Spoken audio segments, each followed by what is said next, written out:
And probably the worst kept secret in gaming, at least in the last month or two, is that Counter-Strike 2 is in fact real.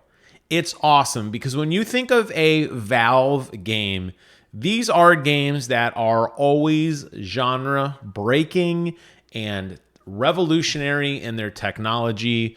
Look at the things that Half-Life and Half-Life 2 and Team Fortress and Portal and Left 4 Dead have all done for gaming, whether it's revolutions in lighting engines or in matchmaking or in gameplay mechanics. Valve has always had their finger on the pulse of true computer world-class gaming experiences. So right off the bat, I'm already stoked for Counter-Strike 2, just knowing that it exists, knowing that Valve is continuing to make awesome stuff. So the website went live today with some videos, and this video here is going to be walking you through some of those things because I think it's worth talking about. Not just because, as I mentioned, Valve is pretty amazing, but it's because the first-person tactical space is very limited.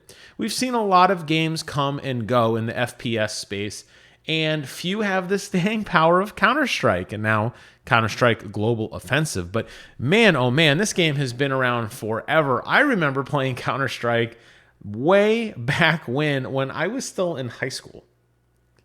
I'm a 40-and-a-half-year-old man, about to be 41 here actually in a couple months. High school guys, and this game is still talked about and played. Find me any other game that has that staying power with this many people playing it. It doesn't really exist. The next era of Counter-Strike begins this summer. Counter-Strike 2 is the largest technical leap forward in Counter-Strike's history, ensuring new features and updates for years to come. All the game's new features will be realized when it officially launches this summer. But the road to Counter-Strike 2 begins today as a limited test for select Counter-Strike Go players. Spoilers, not me. During this testing period, we'll be evaluating a subset of features to shake out any issues before the worldwide release. Counter-Strike 2 arrives this summer as a free upgrade to Counter-Strike Global Offensive. So build your loadout, hone your skills, and prepare yourself for what's next.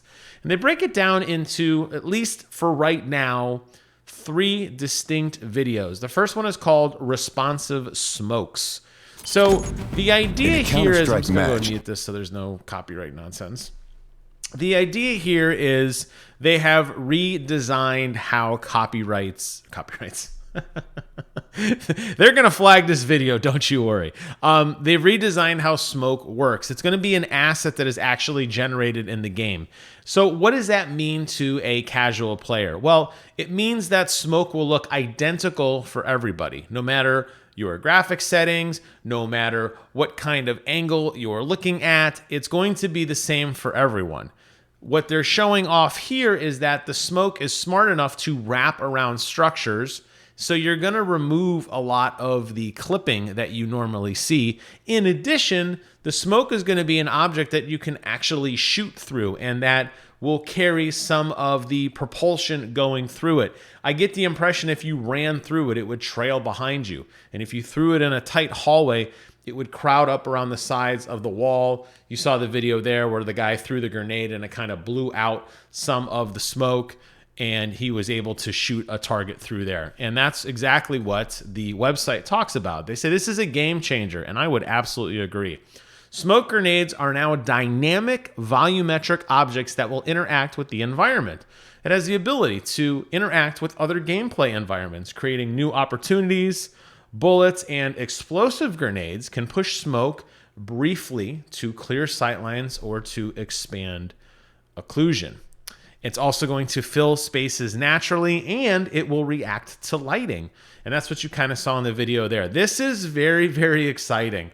A lot of games don't do smoke very well. They treat it as like a 2D object that stacks on itself. If you're looking at smoke sometimes from a God eye view in a game, it looks like a plus sign. They've never really figured out how to get these right, or it's just clipping through the wall. Like go play Call of Duty and you'll throw a smoke grenade outside a building and it's clipping through the building. When you're trying to tunnel smoke in Valheim, you'll notice that smoke clips through your ceiling and enters the floor, and it gives a very unnatural appearance. Here, it seems like Valve has put significant effort into making it as realistic as possible. Going back to what I said at the beginning of this video, the tactical shooter space is not very good right now, and I think this would make a big, big, big impact on that. The next thing they talk about is the sub-tick rate, which I have to admit, as an engineer, I am still trying to wrap my head around this, but it goes a little something like this. Counter-Strike is known for its tick rate visceral is and how satisfying. often you are actually refreshing your data with the server. So every second or millisecond or whatever the tick rate happens to be, the higher the number, the better. That's how many times your computer is saying, hey, server, I shot my gun. Hey, server, I'm here. Hey, server, I turned the corner. And the server is responding going, yep, acknowledge that you're there. And that's what this infograph is showing here. So what happens a lot of times is you will do an action, and you've seen this in Overwatch, and here's a perfect example. You've seen this in Overwatch. You've cast an ultimate on your screen, then you get killed, then you watch the replay, and you never cast your ultimate. That's because you're using you're doing a command that, even though your client recognizes, the server was not fast enough or polling your computer fast enough to say, hey, what did you just do, player? And as a result, your inputs are eaten. So in this infograph here, if the tick rate was this right arrow and you used your mouse here, well, it wouldn't recognize that because we haven't gotten that far. There's a small period of time in here. That's called tick rate. Counter-Strike has always had a very high tick rate. You want the highest tick rate you can get. Games that have poor tick rate. Call of Duty Modern Warfare, when a lot of people are on. Players Unknown Battleground, when a lot of people are on at the beginning. And definitely Overwatch. Games that have really good tick rate. Counter-Strike. Valheim. These are games where you very rarely feel like, oh, how did he shoot me around the corner? Well, that's because the client, your client, thought you were around the corner, but the server, which calculated whether you got killed or not, didn't see that input because it was in the wrong spot.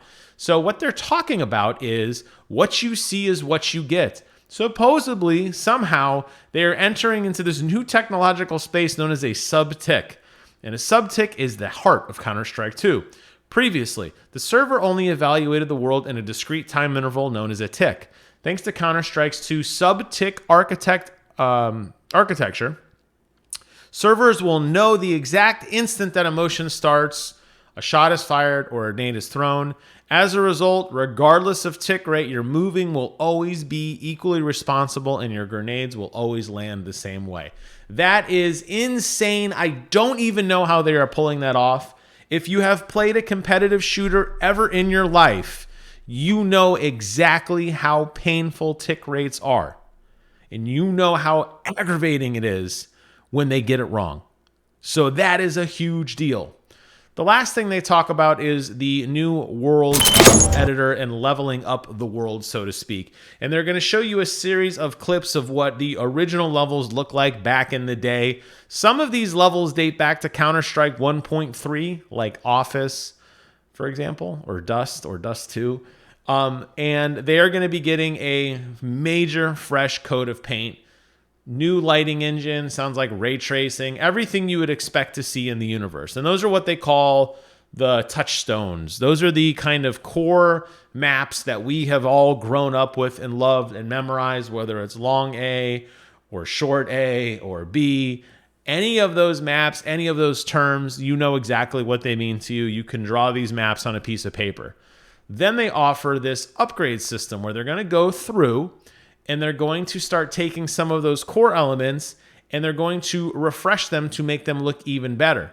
And they're showing some of those maps there. Lastly, they mention they're also doing a very in-depth level editor, which will allow players to modify existing maps with new features and new functionality in hopes that there is a creative element to allow you to create the maps and the levels that you want to see and exactly the light structure you want to see, which sounds really, really amazing. They actually have a couple of nice pictures here, which I love. And here's some of the full overhaul maps.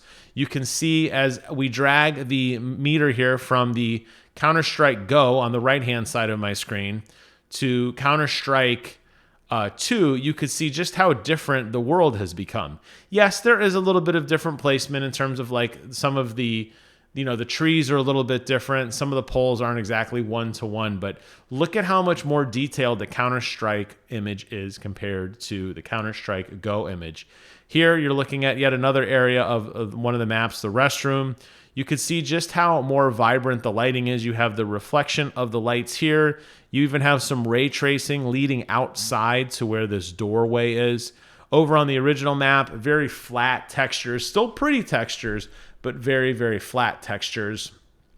Regarding some of the maps over on Nuke, if we go ahead and look at Terrorist Spawn, you could see the Counter-Strike Go map, which is serviceable, but does not hold a candle to the amazing brightness, some of the density of the shadows here, and some of the way you have the ray tracing elements going on in here. You can even see some of the shadow effects on the poles, how much cleaner it looks. Very, very, very exciting. And then they even include some of the Dust 2 maps. We'll go ahead and look at Long A.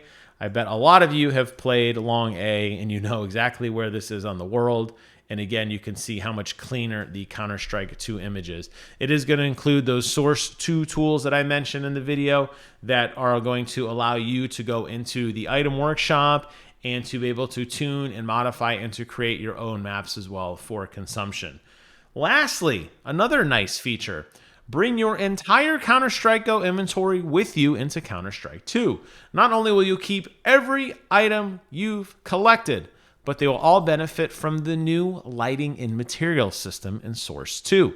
In addition to supporting legacy models and finishes, all the stock weapons have been upgraded with high-resolution models, and some weapon finishes will take advantage of these new models. And they are just mind-blowing that you look at some of the hot button issues. Look at how frustrated people were in Modern Warfare going to Modern Warfare 2 or to Warzone 2, where you couldn't carry your guns or your skins. I spent $20 buying John Rambo for the original Modern Warfare. I cannot play with him anymore. Yet here they are saying all of your stuff will carry over. Big deal. These are big, big moves. And if you don't believe me, look at how many people are still actively playing and investing in Counter-Strike right now at this exact moment. Actually, at the very end, we'll go ahead and look just to see together. They wrap it up with a nice little highlight reel of some of the new visual effects. You're going to see new bullet impacts with additional blood spray that fade over time to give you additional information. You can see how an enemy is hit and it leaves marks on the wall to kind of let you know the direction or the trajectory and when they were hit. There's going to be new environmental effects, which are going to impact all of the explosions. So you're going to get improved fidelity and more consistency there as like the fire is burning and the ground is turning brown and black as the explosions push out and send particles up in the air with a nice plume of smoke. There's even going to be new user interface enhancements, which of course we would expect. Significant overhaul that gives you more information on your HUD and also convey information to you in a meaningful way so you can understand kind of who's left in the battlefield as a quick glance at the map and some of the other interfaces that are related there. So there's more to follow. They're going to be talking in the future about the overhauled audio engine. They haven't really posted anything yet other than they have given some serious thought into that, which would be great. And of course, more to come. They'll reveal it in the days to come. So we're going to have to wait a little bit longer at least before we actually get some of that information. But I can genuinely say this is incredibly, incredibly, incredibly exciting. So let's go ahead and open up the Steam charts really quick. And let's go ahead and look at what is most played right now. So, what is the #1 game being played right now? Well, it's Counter-Strike Global Offensive. When I said this game was popular, I wasn't lying. Look at the top 10 games on Steam that are being played right now. Look at how many people are on Counter-Strike. And you're probably thinking, well, geez, the reason why it's so popular at this exact moment is because they just released this new gameplay. So everybody's buying the old stuff, grinding out some of the old skins, completing some of the old challenges. Well, here's the data.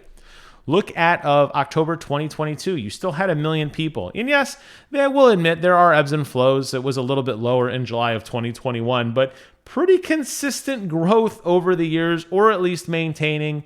I would say that obviously when the game first came out, it took a little bit of time to gain traction, but on average, you are talking north of 500,000 players. I'll say 400,000 conservatively for many, many, many, many years. So here's to more Counter-Strike. We are all incredibly excited. Once again, Valve has done it again. They have planted their flag in what is going to be the definitive first-person shooter moving forward. This game will be the gold standard, as was the original Counter-Strike, for so many of us for years to come. I cannot wait to check this game out. I cannot wait to talk to you guys more about it as more of the technical information comes forward. And I just want to get the news out there. If you do not play Counter-Strike, this is a great time to jump into it. Counter-Strike Global Offensive is the real deal, and it's going to get even better.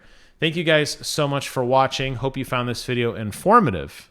Take care of yourselves. And until next time, I will see you guys on the other side.